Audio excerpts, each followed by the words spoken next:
Cette première édition va réunir plus de 5000 artisans africains et même d'ailleurs. Brazzaville accueille du 11 au 20 août prochain la Foire internationale de l'artisanat du Congo. Les activités relatives à ce rendez-vous à portée économique ont été officiellement lancées ce 25 juillet par la ministre des Petites et Moyennes Entreprises, de l'Artisanat et du secteur informel. Placée sous le thème « L'artisanat, pilier des économies des pays africains », cette foire internationale de l'artisanat du Congo représente non seulement une expression culturelle, économique et sociale, mais aussi une vitrine d'échange entre artisans de tous les pays ayant pour but de promouvoir le génie créateur des artisans à travers l'exposition de leurs produits. La FIAC, c'est surtout l'ambition de mettre en lumière le savoir-faire africain en général et congolais en particulier à travers les articles de diverses natures qui vont compétir sur le marché pendant 10 jours. D'où la nécessité de tout mettre en œuvre pour la réussite de cet événement qui se résume par ce logo aux multiples enjeux.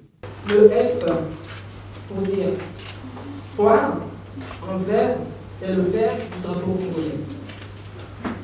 La lettre I pour dire le mot international est en jaune du drapeau congolais.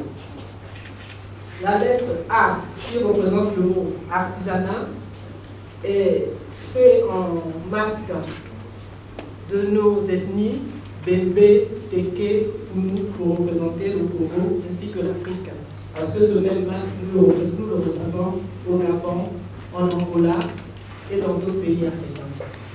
Quant à la dernière lettre, C, pour dire le Congo, elle est en rouge, comme le rouge du drapeau congolais. Le Congo, qui s'est résolument engagé vers la diversification de son économie, multiplie depuis le début du deuxième quinquennat de la Nouvelle République ses contacts avec les partenaires au développement en vue de faciliter l'éclosion de l'entrepreneuriat au niveau national. C'est ce qui justifie la réception quelques heures après par la ministre Jacqueline Lydia Mikolo de ce matériel destiné à relever le secteur informel.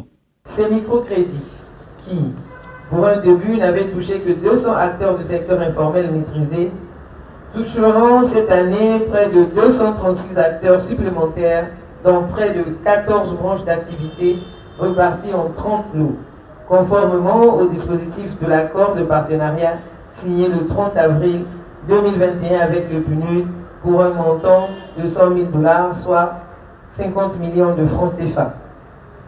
Le ministère dont il est la charge ne ménagera aucun effort afin que la distribution des matériels aux bénéficiaires dont un échantillon est distribué ici et maintenant se fasse dans la diligence et dans l'observance des procédures. Le don du PNUD fait par Malé Diop vise à sortir les acteurs concernés du calvaire imposé par la crise sanitaire liée au coronavirus, tout en facilitant également leur travail. La présente cérémonie de remise de matériel aux acteurs du secteur informel de ce jour destiné à renforcer leur résilience aux impacts socio-économiques de la pandémie Covid et la troisième du genre que le PNUD a appuyé depuis 2020. En effet, au plus fort de la crise qui a démarré en mars 2020, le PNUD était intervenu pour remettre à près de 200 femmes du secteur informel des aides monétaires et matériels de travail aussi bien à Brazzaville, à Pointe-Noire que dans le pôle.